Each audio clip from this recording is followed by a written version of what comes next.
And you're asking, like, what do we do about is you sign a contract with someone. So real quick, before you did that, did you?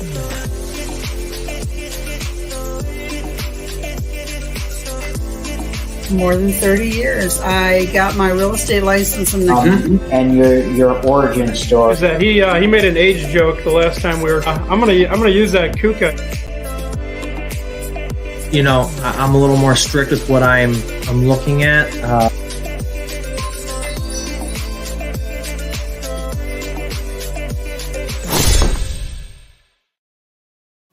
Hey everyone, how's it going? I know it is really weird to see me on a Wednesday going live, but we are going to be trying to go live as much as we can for just this week to help promote this Saturday's event. And we have a couple of the speakers that's going to be joining us today. And I will say that it's going to be awesome to hear from them. This is Kevin and Damien Calhoun. They are developers. They are developers and as well as they are lenders. So they're not only developers, but they are lenders as well. So, you know, ask your questions in the chat throughout this whole time. So right now we're waiting on Damien to come in, but we do have Kevin here. So Kevin, how you doing today? I know you're driving, so you're not going to be on video, but at least we got audio for you. Yes, thank you so much. I appreciate it, and thank you for that intro, and good evening to everyone. It's a pleasure to be with you this evening. And Awesome. As we were just discussing, what we do in my group is that we are developers. We've been doing real estate development on the commercial side, as well as residential and office. And we are hotel owners as well. We have Marriott hotels that we also own. And we decided that we wanted to try to help others who are getting into the space accelerate their business and try to accelerate the pathway to success. Things that we learned in Hard Knocks, we can try to help people eliminate some of those. And so that's why we got into the lending space and the partnership space to help others grow in their real estate business. That's awesome. So you guys are primarily so you have a background in commercial buildings, you know, hotels, like you just said you own, and now you want to basically take that knowledge and help others with achieve their goals. Is that essentially what you just said? Yes. So we kind of think of ourselves as business accelerators. And as someone who's getting into real estate is looking to accelerate and grow their business, that's where we step in and leverage, you know, our experience and knowledge to try to help them get to where they need to be and try to accelerate what they're doing. And so that's really been the foundation of what we're doing. It's kind of a business acceleration model is what we're trying to help people achieve. A business acceleration model. So that's awesome. Like I've never really heard it that way before. So, you know, love to hear more about that. Like how is it, are you determining how is it, are you accelerating them? Are you looking for people who are already experienced in the business? And when I say in the business, just anybody who's new to watching, I am talking about real estate in general. So are you talking about somebody who's just looking to level up, or somebody who's beginning brand new, just hasn't started yet? So primarily what we be focused on is my brother actually started the company, and you know, he started working for some startup real estate back in Washington, D.C. You know, that started from scratch and now are multi-billion-dollar companies. After helping those organizations grow, he started off on his own back in 2011 in the Washington, D.C. area doing house flips. And so that was kind of the genesis of the business. That's our backbone. It's kind of the base. And, you know, started really understanding that and what it really takes to be successful. So on the one hand, we're looking for folks who are really looking at doing, you know, fix and flip type of projects. Yep. And that could range anywhere from, say, amounts that may be 75,000 up to 2 million, is what we really be Okay. looking for in that kind of targeted market.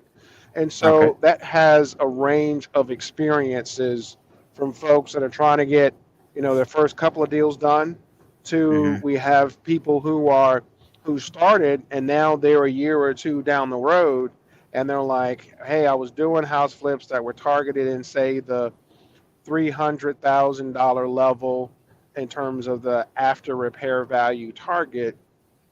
And now they're wanting to step up. They want to do duplexes. They're wanting to do, projects that may be $1 million, 2 million. And that's kind of the sweet spot where we can help step in and say, okay, to go from doing, a single family, fix and flip, to now you're trying to do more sophisticated projects. That's where our Mm-hmm. experience comes in.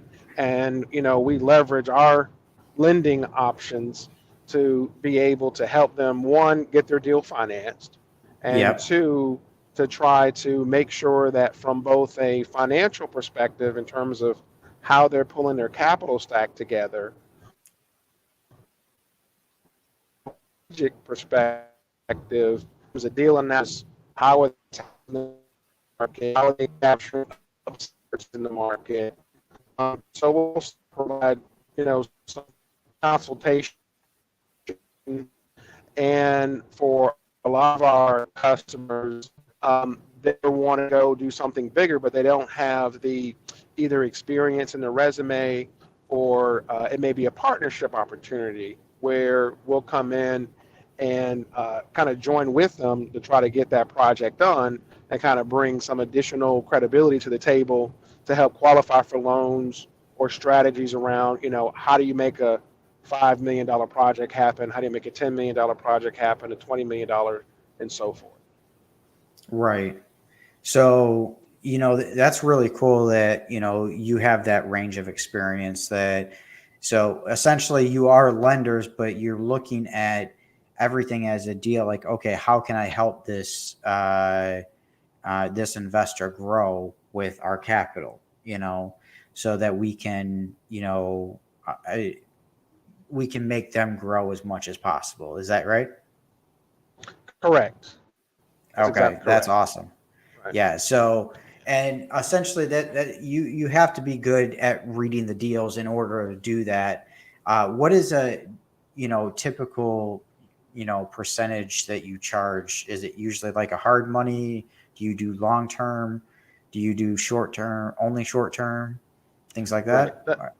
Yeah. So again, it depends upon the deal. So I kind of break it down by Got it. classifications. Yep. Yes. Can you hear me? Yeah, I can hear you. Okay.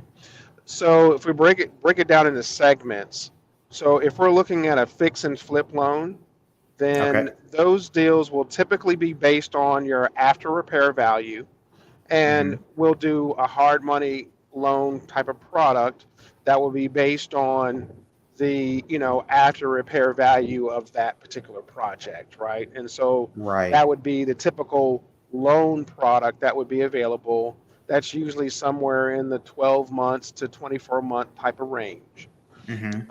If someone is trying to do, let's say they've got a piece of property and they either want to do a conversion, or they're looking at building, let's just say, a 20-unit apartment complex, Yep. and they need $2.4 million as an Right. example, right? So that's a different loan product that we would bring to the table that would be, purposeful for that particular type of application.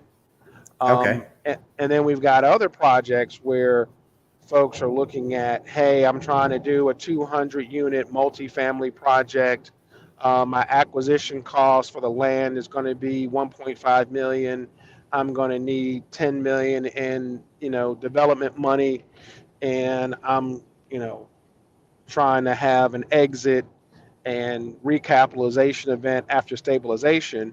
Well, that's going to be a Yep. different, lending project. And at that point, you get into, different qualification needs, right? Right. So if you're doing a fix and flip, then Mm-hmm. the biggest thing that's important from an underwriting's perspective is going to be the experience of the borrower. Yep. It's going to be the market that they're in, how viable is that market, Mm-hmm. and what is the comps for finished product that's been selling in that particular market. Okay. And as long as you have kind of good, stable information around what the after repair value is for homes in that market, then you would do traditional lending on that. It could be 65% of after repair value on up into 70, 75, 80, depending upon how strong the market is. Okay. So those are the types of projects and products that we can look at for that. Yeah. So do you lend in all 50 states? Are you primarily in, like, what states are you primarily in? And do you lend in the Metro Detroit area? Yes to Metro Detroit. Okay. Most of our projects, just because of the logistics of where we are Yep. in the Southeast and Mid-Atlantic area, just Okay. because those were good target growth markets. Mm-hmm. But what we did is several years ago is we just did kind of a strategic analysis on various markets around the country. Detroit was one of those that we picked, Yep. along with Texas and some other targeted markets that we felt like had value still in the markets, upside growth, and that Mm-hmm. there was still the value add component. So the question Right. really is around, does the market really have some value add that you can really, show on paper that makes sense, right? If it's a market that's a little bit more isolated, right? Mm-hmm. So I would say yes to Detroit. Maybe if you're talking about something like Sheboygan, Michigan, Okay. you really got to have something to where everybody can wrap their minds around that Yeah. there is some market drivers that Yep. if you build it, they will come. Yeah. Okay. Most definitely. And I completely agree with that. Like the comps have to be there basically. Right. And, so the demand has to be there. That's essentially what we teach no matter what. If they're not, then you're probably in the wrong market. So, that's the biggest thing. Now, you guys say you're developers as well. What is it that you guys are building at the moment? So right now we have we have several hotel projects that we're doing. Okay. We currently own a Marriott Courtyard Mhm. hotel that's in the Washington D.C. area. We recently sold Marriott Four Points that we owned up through December of this past year, Okay. and we're looking at a couple of hotel conversions or larger projects. There would be mixed use development. So Yep. our primary focus right now would be mixed use development, Yep. more than hospitality, mainly because of Uh-huh. COVID. So we switched our primary development focus. We were heavy in the hospitality field before, really slowed that market down. Then we were in the kind of commercial shopping center space, doing small like strip plazas and those types of things. Yeah. COVID also slowed that down, and so we really shifted to more of the multifamily, Yeah. and that's really based on where markets are for growth, and what we've seen Mhm. as a result of COVID is, especially in the Southeast, what we've seen is that a lot of folks in New York City, Philadelphia, Boston, that were densely populated areas, a lot of those folks really had a lot of trauma coming out of the early days of COVID. And so Mhm. we've seen a huge amount of influx of folks from, say, New York City that Okay. left the city to North Carolina, Georgia, Florida. We've seen a Yeah. huge influx of people coming, and that's really what's been driving our housing market. down in the Southeast. And so those have been very strong markets for us. Yep. But we like the Detroit market, and the Detroit market. Sorry, you're cutting in and out. Detroit still has innovation. Oh, sorry about that. Sorry, you're cutting it out. Maybe reception or whatever, but I can hear you now. Okay. So I was saying that Detroit has good value. The reason why we like Detroit is because of the value, right? So if you're doing fix and flips, it's all about value, right? It's all about value add. Most definitely. So what you want is you want the ugliest, cheapest property that you can buy. Yep. Right? A neighborhood that is conveniently located to centers. So if you can grab an ugly house in a neighborhood that's getting gentrified, then that's the best model, right? Because you're capturing the value on the buy side. And with Detroit, there's been so much reinvestment into your incubator and innovation sector for tech jobs, is that you guys are building economic model that's more than just centered around the automotive industry. And you guys are seeing a resurgence in young people moving back to the city, which creates the economic opportunity. Oh, most definitely. And that's the thing. Like we're starting to Detroit is not just an automotive capital, even though it is. They're just starting to diversify as much as possible. So that's the good thing about Detroit. Now, Detroit is in the real estate end. Detroit is block by block. You got to comp it that way, neighborhood by neighborhood. That's just how it goes. It is the hardest market to comp than any other market. I will be happy to say than probably any other market, at least on the eastern part of the U.S. Because it is block by block. You can't take your standard, oh, we're going to go comps a half mile out. You can't do that, Right. And things of that nature. So looks like your brother hasn't joined us yet. So we'll just kind of keep going as we go until you have to take off. But, so with that being said, let's talk a little bit about this weekend. Let's talk about Saturday. Now this is the Detroit Real Estate Biz Expo. And, I'm going to be covering it as far as part of this show. So I'm going to be there. And so what is it you and your brother is going to be speaking about there? Yeah, so we're going to be on a panel discussion really about we're there to help make deals happen, right? So the way it's going to be structured is we're going to have some general kind of panel discussions about what we're seeing in the market, how to get deals financed for folks that are saying, hey, I got a deal, what do I do? How do I get it financed? How do I get it executed? And so we'll be there to kind of talk about those things in kind of an overall strategic framework. And then we're going to have breakout sessions where what I would ask your listeners and members to do is if you got a deal, we want you to bring it to the conference. We want to try to cut deals, find deals. That's why we're there. We're there to help people make things happen, right? I'm not there just as part of a lecture.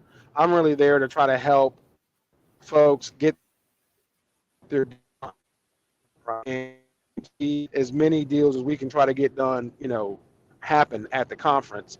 And if folks, don't have a specific deal that they're trying to execute right now, hopefully, so the framework, so that as they have a deal that comes up a month, two down the line, we can establish that connection and rapport, and then begin to try to execute on that deal, when it does come down the pike. But simply, we're there to try to get deals done. Okay. Right. Awesome. And that's the good thing is that you guys are going to be there. It's on a panel discussion, and people can bring deals to use as examples. They can bring them to try to get them done. And if it doesn't work, this is the best thing that I think is the most valuable, because if it doesn't work, guess what? You're not just going to say, oh, it's not a deal. Sorry. No, you're going to say why it's not a deal. You're going to say, this is where it should be on it. This is the reason why it's not a deal. This is where it should be. Okay. If it's just price, then the price needs to be down here. If it's Right. okay, it's because the area, that area doesn't sustain it. Now you know why, and it's going to be a huge learning opportunity. So Right. if you have your deals, if you have a deal, come to this event. Okay. This event here, there's only a limited amount of free admission spots that are going to be there. By all means, sign up. It's only the first 100 people that are free. If the box is available, then it's available. Otherwise, it's $129, but for 2 people per couple. Honestly, for the amount of people that's going to be speaking there, I think it's a steal. So, everybody here on my channel knows I'm an open book. I'm happy to answer any questions anyone has. And I'll be there. Now, I can only speak to my own experience, which is wholesaling, So I know about buy and holds. I know about fix and flips and things like that, but I'm not a lender. I know some things. That's where Kevin comes in, right? He's the lending side, So that's where we can all work together and come together, and we can all make deals happen. So Right. Yep. Now, go ahead. Sorry. Yeah, I was going to say probably the simple way to think about it to your audience members and folks who will be thinking about attending is we look at ourselves as the real estate version of Shark Tank. That's really what we're there to do. Got Right? it. You present the deal to us, and just like you see on Shark Tank, we'll ask you the tough questions, Yep. and give you our feedback on why we like your deal or why we don't think your deal is going to work. Or what remaining items you need to do to make your deal more attractive, so that we can get it over the hump. And a little interesting tidbit, we actually have some Hollywood producers that are trying to develop a Shark Tank TV show for real estate market, and we've been asked to participate in that show as one of the sharks. We're still in the pre-production phase, Yeah. and getting distribution. Okay. But that's kind of how we got our concept, is that Hollywood called, and they were looking for doing a Shark Tank for real estate, and we Yep. got the call as one of the sharks. That's awesome. So I definitely think that that's a really cool way to interpret it. You guys are the Shark Tank of the real estate world. So, all right, now, whether things are a deal or not a deal, that's, that's into interpretation, because I say it may not be a deal for a fix and flip, but it may be a deal for a buy and hold. It may not be a Correct. deal for a buying, if it's your primary residence, then it may be a deal for you because you want to fix it up and gain all that equity. So everything is a deal at a certain price. Sometimes that price is negative, unfortunately. Right. So it's just the truth. So Wendy Barber, how you doing? She said hello. She's on our YouTube channel. Wendy. And welcome to have you back. We had her on yesterday on the show. So if you are watching this, go back, see that. Now at the bottom here, I have been scrolling. It's been scrolling. This is the link to the the Detroit Real Estate Biz Expo. It's also in the description of the video here. Go ahead and check that out as much as possible. So, I'm happy to be a part of this. To be honest, this is my first event that I'm covering for the show. And I think that we're going to try to do it justice as much as possible. So with that, So tell me, Kevin, what are you guys, what's your future plans? Are you planning on like what part of the country do you call office? Do you call home? For me, I'm located in Charlotte, North Carolina, Mm. and my brother.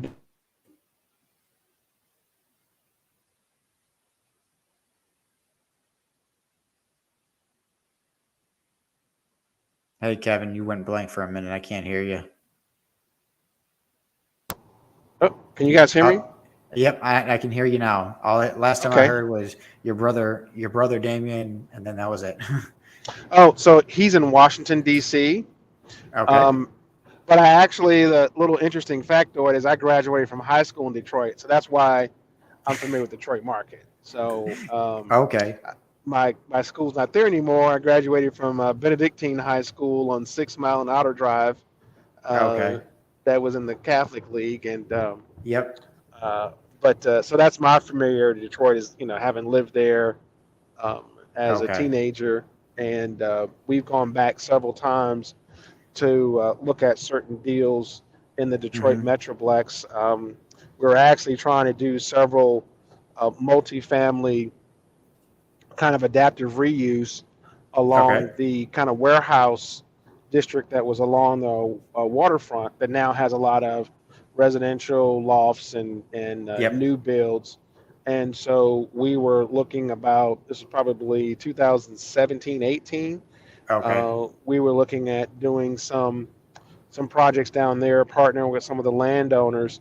The problem at that time was it was very difficult to get bank financing. Um, Yes.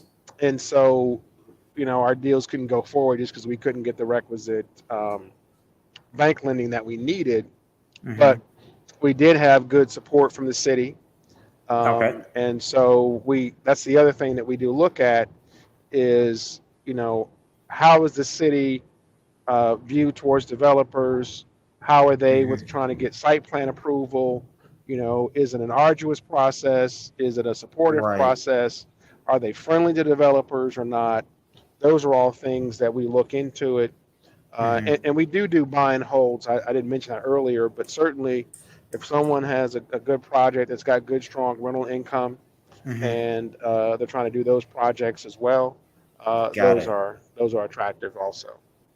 Yeah, most definitely. And that's the thing the one thing that people like about Detroit is the lower barrier of entry and the cash on cash return that you get Hmm. because of that. So your cash on cash return is going to be a lot higher than say in the suburbs of Detroit. So Right. In Detroit proper. So when you can buy a house for, 20, 30 grand, put about 15 to 30 grand into it and then rent it out for, $1,000 to $1,200 a month for a 3-bedroom brick, you know, even a little bit more if you need be. Your cash on cash return is going to be, at least 18, 19%. Hmm. So that is what is more attractive to out of state investors into the Detroit area. The problem people have is they don't build their team. In Right. Detroit, you have to build the correct team for inside Detroit. And I stress this enough that if you don't, you will get taken advantage of. People will take advantage of you in Detroit. And if they don't, they may not take advantage of you, but they're going to make mistakes that will cost you a lot of money, So, for instance, not securing the property right after the tenant leaves, and now your furnace is gone, your hot water tank is gone, so on and so forth. They've trashed it, or they get a squatter in there. So. And I did get a comment or a text message from my brother. He said he was trying to get in, but for some reason he's been unsuccessful at trying to get Okay. into the podcast. So Yeah, tell him to use the StreamYard link, not the YouTube, but he should be able to come on anytime, and it should be able to come back in there. So okay, I did send him that, so hopefully yep, He'll try that again. So, and yeah, so with that, I know you said you had a hard stop at 8:30 because you got another meeting to go into. But real quick and last bit, what are some of the advantages to going to this expo? That in your opinion, that hold for people. And I'm sorry, my thing cut out just a little bit. Can you repeat your question again? Yeah. So, in your opinion, what advantages are some investors going to have going to this expo besides what we just explained before? But because it is an all-day event, it's from 10 to 3:30. There's going to be a lot of other people speaking, or a panel, or whatever the case may be. What do you think? What do you think other investors can gain from being there? Yeah, that's a great question. So I think it's really focused and encompassing on folks that have different focus areas in the real estate, kind of business world. So from the developer perspective, it's about, how to find more successful ways to execute, get your deals done. For folks who want to simply invest in real estate, it's a great opportunity to find deals and to find those, movers and shakers who are in your particular market that are getting things done, right? And so whether it's you're trying to, learn the best strategic techniques and strategies to use, or you're looking for opportunities to invest or opportunities to partner with people, if you're interested in real estate and you're trying to actually make money, then that to me is the folks that should be looking at this as an opportunity. Most definitely. And that's the key that I've been trying to tell everybody out there is, you know what? You may not have a deal right now, but you need to get out, talk to people, and listen to people, listen to what they're saying, listen to take down notes, things like that. But you still need to get out there and talk to sellers no matter what. Figure out what it is you want. Talk to sellers, talk to other wholesalers, whatever strategy is you're going for. Just talk to more people to connect. So the more you are doing it, the more you're into it, the more you'll learn. I learn by doing myself. Correct. So yeah, I learn the fastest by doing. So every deal that I do, I've learned something new. Even if it's just a little bit, I've learned something new from it. Exactly. And I think the other thing I would just say is, a lot of folks look at it, they dream about it, they have aspirations, but it's really about action. So I think going to, conferences like this help you really move from, thoughts and dreams to action and activities. And that's really what I would, encourage somebody to really be focused on is you really want to come to this event if you really want to be action oriented. If you're trying to figure out how to make profitable decisions for your business, then that's the folks who need to come, right? Because you're going to learn some things about some useful techniques and some good things to benchmark, but you're also going to meet other smart people. And in business, my attitude was always, I want to have more smart brains around the table than less, because that's my competitive advantage. And most definitely. Yeah. So that's what I would say is use this as an opportunity to kind of increase and enhance your, your learning. And so one of the things that, and my brother will be speaking with this, at the event, but he's our expert on, creative financing models and ways to get deals done and ways to make your deal pencil. So I think one of the most valuable things that we'll offer is folks will come in with projects that if they just went to a bank, the bank's going to review that and they're probably not going to get it approved. But we can look at it strategically and say, okay, hey, if you If you turn this thing around and you look at it from, this angle and that angle, there's a way that this can get done and be successful. And here's the way that you package it. Here's the way you market it. Here's the way you think about it so that you can turn a deal that doesn't pencil into something that's attractive and going to yield you profitable returns. Most definitely. And that's the biggest topic right now is creative financing because of where all the interest rates are right now. It's like if you can get something that cash flows, like who cares about the interest rate at the moment as long as you're cash flowing? Correct. So as long as you both can, there's a thing, it's like purchase price. Yes, you want to get it lower as much as possible. But in my opinion, I'd rather pay a higher purchase price and be able to cash flow more money if that's possible, which it is. In creative financing, anything is possible, So that's the good thing that your brother Damien's going to offer is he really gets deep dive into the creative side. Is that right? That's correct. Yep. You're exactly correct. That's awesome. So, yeah. So with that, I don't want to keep you up too much. But it's like, I'm going to I was trying to see about if we can wait for him for a little bit, but I even text him the link as well, just to see. I haven't seen him come on yet. So, but with that, has he got back to you with a text message yet?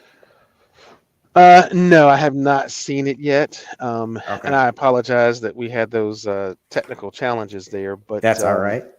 But I have enjoyed speaking with everybody. Unfortunately, I'm going to have to jump, but I look forward to seeing everybody this weekend. It's going to be a great time. I think it's going to be a useful time. And so if folks are wondering, if you want to fight the traffic to get down there, I think you guys have a race in town this weekend. But I think it's definitely going to be well worth your while. Okay. Yeah, most definitely. And check it out. I really appreciate you coming on. I'm going to show the, I'm actually going to show the website real quick, on where you would sign up. So, on here, this is the website from the link that we gave you. And then you would go down here to purchase tickets. And it looks like the free is sold out. So unfortunately, the free is sold out at the moment. So it's just general admission or exhibit booth. So $129, but I think it's still a hell of a deal in my opinion. I definitely still think it's a hell of a deal. So, I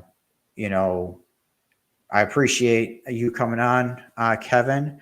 And, hopefully we get to see you and your brother at the event. So I know you're just getting out of your car and going to the meeting. So. Yeah. Hey, guys. Thanks a lot, everybody. And you guys have a great evening. No problem. You have a great evening. Bye. All right. Thanks. All right, everyone. Sorry about that. I thought Damien was going to be able to join us, but I guess he got caught up in the we've got some technical difficulties. Now, check out the Real Biz Expo. Again, it looks like the all the free ones are taken. We just looked at the website, and so it is $129, but that's for two people. That's for two people right there. So I definitely think it's worth it. Check it out. If you have any questions, here's my number right here at the bottom. Okay. And give me a call. Happy to answer any questions you guys have. All right. Let's all do deals together. See you on the next one. We are going to be back on tomorrow with the team to Excel. They are here, I believe, in Southfield. They're the ones putting on this event. So we're going to go live with them as well, see what they're going to be talking about. And hopefully we can get some more information, free information for you guys I will be at the event covering the event. I haven't decided whether I'm going to go live at the event or not. I might go live just for a little bit, but I'm at least going to be showing the event, recording it so that we can put it on our YouTube channel and go from there. All right. And I will be having a beginners wholesaling class there. So for anybody who does show up to that class, we are going to give away some basic contracts that we have for wholesaling. And I am an open book. Anybody wants to ask me anything about wholesaling, I'm here, and we can kind of go from there. Thank you, everyone. It was nice chatting with you. Thank you for anybody who did stay on. If you are watching the replay, thank you for watching the replay. Hope you guys have a great evening, and let's all do deals together.